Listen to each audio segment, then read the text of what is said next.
Hi everyone, this is Cheryl and welcome to my sewing room.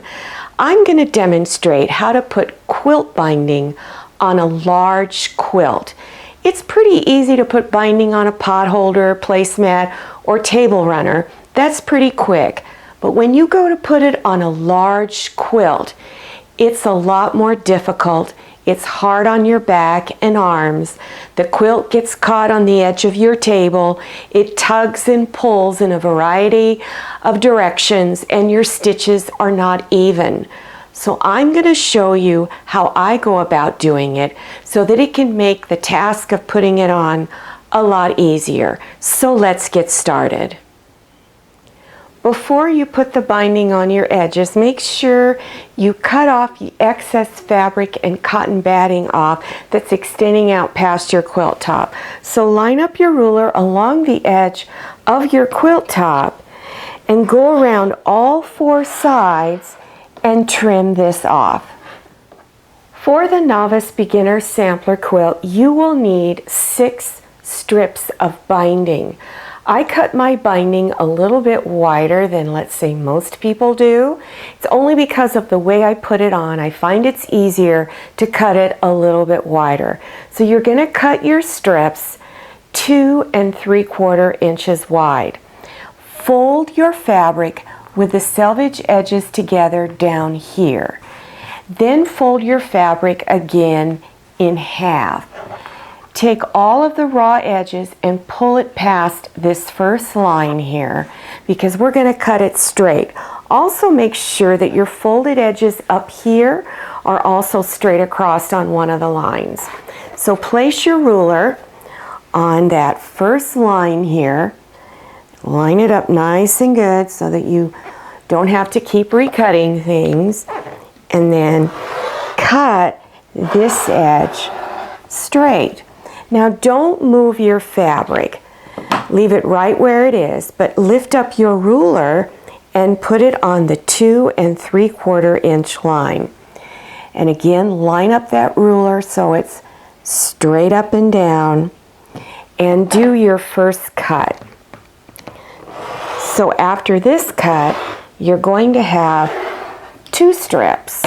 Now you're going to move it over another 2 3/4 inches, which puts it on the 5 1/2 inch line. And again, line it up. Always take your time so that you don't have to keep recutting things and wasting fabric. And now after this cut, you'll have 4 strips cut out. Now all you have to do is move it one more time, which puts it on the 8 1/4 inch line. And straighten it out real good. And then do your last cut. Now I'm placing my ruler down here by the selvage edges because I want to cut the selvage edges off. So line up your ruler nice and straight and trim off all of your selvage edges. Then take your strips and stack them on top of each other like this. And then take the stack to your sewing machine. I'm going to demonstrate how to chain piece all of these strips together. So the first thing you want to do is peel back the first layer of fabric. And now take the next 2 ends, line them up, and you're going to stitch a 1/4 inch seam on all of these.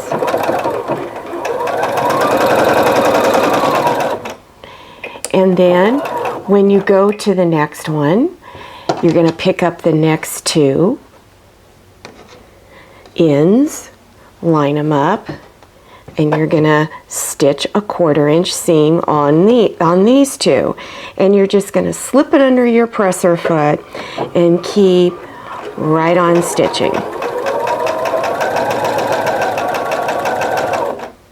And then take the next 2, and you're going to continue doing this until you have all 6 strips stitched together. After you've got them all stitched together at the ends, then all you need to do is just clip the threads in between all of your strips. Then take it to your ironing board. First thing you want to do is press all of your seams open. So I just have my binding strips draped over to the back of my ironing board, and then after I press the first one, I just scroll on down to the next seam and press it open. And you do that till you have all of your seams pressed. Lay your binding strip from one end to the other of your ironing board. And down at this end, have it folded over because it's going to make it real easy to press this as you go along and go really fast. So then go ahead and fold over the other end down here and just begin gliding your iron across until you get down to that folded edge down here. And this way you don't have to struggle trying to get it to fold over there at the end. You've already pre-folded it. Then fold it up like this, and then down here again fold this edge over, and then begin pressing again. And you're going to continue that until you've got all of the strips pressed in half. And this goes really, really fast. One of the issues you're going to face if you've never put binding on a large quilt before is trying to keep the quilt in control because it's large, it's bulky, it's pulling and jagging all over the place. So to keep it easier for you to control the quilt, first take your quilt and you're going to fold it. Now don't bring the two edges all the way together. Leave yourself about 3 or 4 inches here. And then fold it again. And now this particular quilt is not quite as large as the beginner sampler quilt, so you'll probably even need to fold it one more time if necessary. Then take it and fold it like this. Now take it to your machine.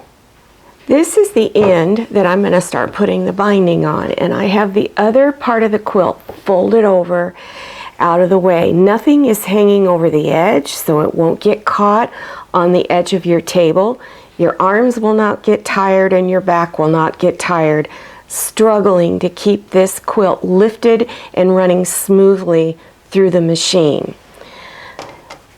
I have the binding laying in my lap, or you can have it falling in between your legs onto the floor if you like. I'm not going to start right into the corner. I'm going to come down about maybe 10 inches, place the edge right there. Here's the end of my binding.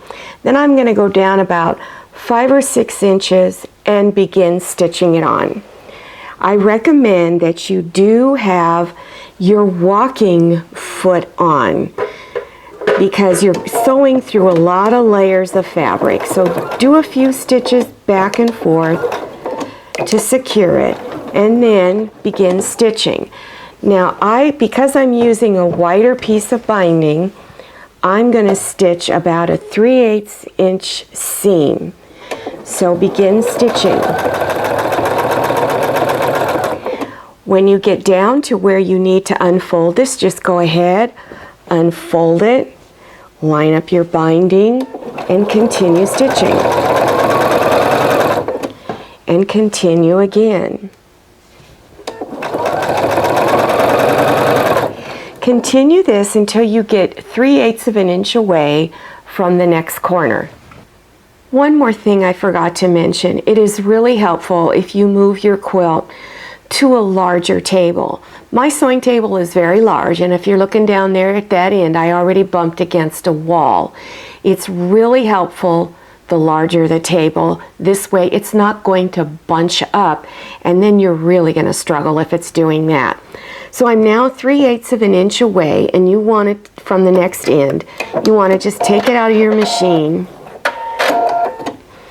and you're going to fold the edge down here, the binding, like this.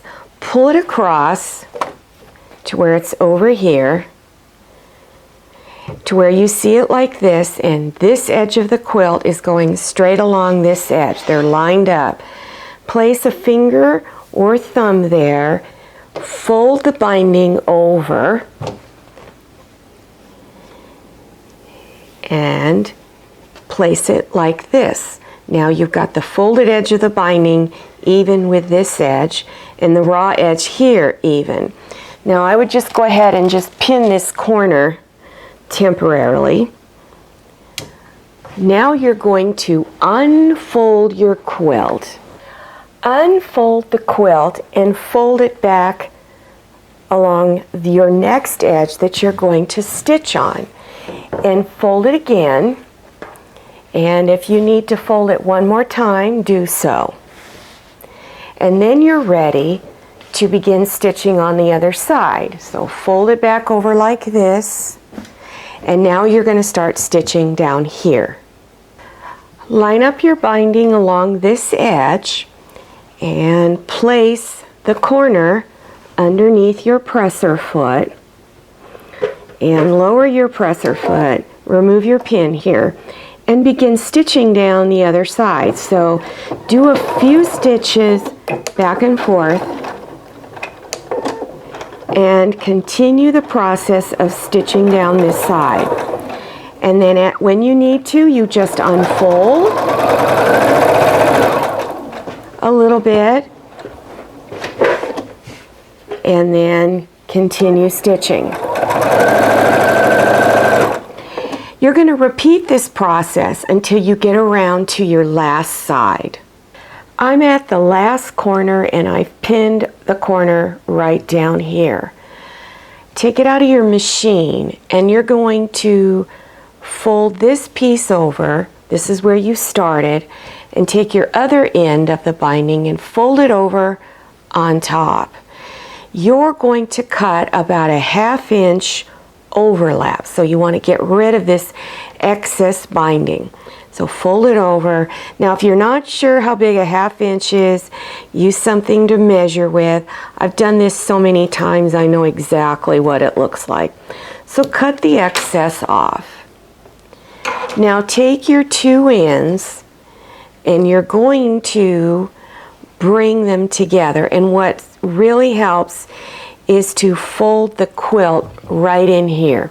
So fold it in so that it's easier to bring these two ends together. So you're bringing the front sides of the two ends together and place pins to hold. Now you're going to stitch a 1/4 inch seam. So go ahead and do that 1/4 inch, or slightly larger than a 1/4 inch. Don't do the full 1/2 inch because you'll find it'll be a little tight.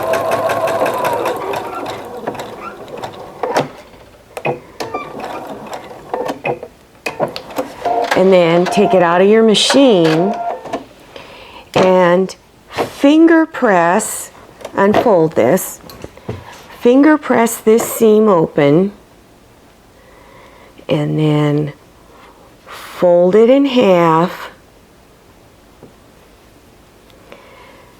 pin this edge down, and go ahead and finish stitching along this edge. At your ironing board, you're going to press the edges away from the center of the quilt. So you're going to go around to all 4 sides and press these edges. You'll find it'll be a lot easier to roll this binding over to the back side.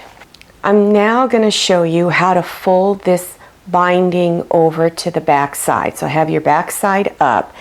Here is your stitch line. You're going to pull this folded edge past that stitch line. So I'm going to put a pin on each side of the corner. I'm now going to go over here. Now if you do not have that folded edge past that stitch line, you're going to find that when you turn this over to stitch from the front, it's not going to catch this edge. So be very careful that you've got it pinned in the correct place. Now I'm going to show you how to get rid of this little bump right here. So press down and in, fold over, and pin. See how easy that was? Do all of your corners like this. So you're going to do one corner, then you're going to go down to the next corner and fold it and place pins in between. So we're only going to stitch one side at a time, because if you try to pin the entire quilt down, you're going to poke yourself with a lot of pins. So just do one side at a time and then fold your quilt up so that it's easy to stitch it in the machine. At your sewing machine, you're going to have the front side of your quilt facing up. Remember, fold your quilt so that it's easier to manipulate the quilt as you're stitching. Stitch in the ditch. So that's where two pieces of fabric come together. You're going to stitch right in that seam. So I recommend you stitch around this corner about 1/2 inch to 1 inch, and then leave your needle down, lift up the presser foot, turn the quilt, lower the presser foot, and continue stitching. Stitch all the way down to the next corner and go around that corner just a little bit. Then take it out of your machine and pin the next side, and continue doing that till you have all 4 sides stitched, and then you are done. Here is the binding on the back, and here's the quilt binding on the front side. If you are interested in learning how to do this quilt that you see here, go to the green screen at the end of this video and click on the link that says Novice Beginners Sampler Quilt. I hope you enjoyed this video. If you did, please click on thumbs up, and don't forget to click on share to share this video with your friends. And if you haven't subscribed yet, click on that red subscribe button down there in the lower right hand corner of your screen. Enter your email address, click on that little bell so you receive email notifications about my latest video. I'm Cheryl, and I'm so glad you came to my sewing room. See you next time, and happy sewing!